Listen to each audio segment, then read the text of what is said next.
এটা হায়দ্রাবাদ কিংসম্যানের পিএসএল শুরুর গল্প।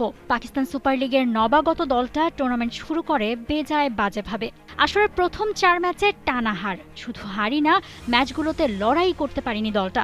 সবার মুখেই নতুন দল নিয়ে হাপিত্যেশ। এপ্রিল 11 থেকে পরের ম্যাচগুলো খেলা শুরু করে হায়দ্রাবাদ। করাচি কিংসের সাথে ওই ম্যাচে টুর্নামেন্টের প্রথম জয়ের দেখা পায় তারা। ওই এক শুরুতেই এরপর আর ওদের থামানো যায়নি। মাইনাস লাবুসেনের দলটা একে একে জেতে 4 ম্যাচ, যদিও পরের ম্যাচে আবার জোটে 80 রানে অল আউট হওয়ার লজ্জাজনক হার। তবে কামব্যাকের গল্পটা ওই মাঝের 4 দিয়েই লিখে ফেলেছিল দলটা। গ্রুপ পর্বের শেষ ম্যাচটাতে তারা নামে টুর্নামেন্টের আরেক নতুন দল রাওয়ালপিন্ডি পিন্ডিজের বিপক্ষে, যারা ইতোমধ্যেই বাদ পড়েছে পিএসএল থেকে।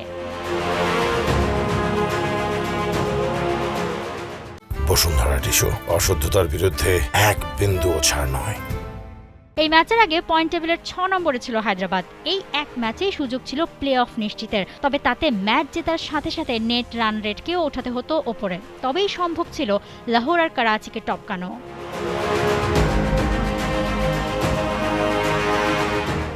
মাস্টারিন ম্যাচে ওসমান কুশাল আর ম্যাক্সির দারুণ ইনিংসে 244 রান, যা পার করতে গিয়ে 108 রানে হেরেছে পিন্ডিজ। আর তাতে টুর্নামেন্টের সবচেয়ে সমালোচিত দলটাই উঠে যায় সেরা 4-এ। খাদের কিনারা থেকে কামব্যাকের এক দারুণ গল্পই লেখে মাইনাস লাবুসেনের সৈন্যরা।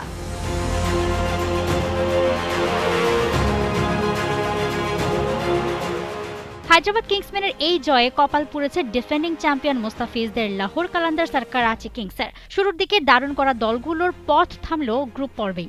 বুধবার এলিমিনেটর 1 দিয়ে প্লে অফ পর্ব শুরু করবে হায়দ্রাবাদ। মৌসুমী আলম, টি স্পোর্টস।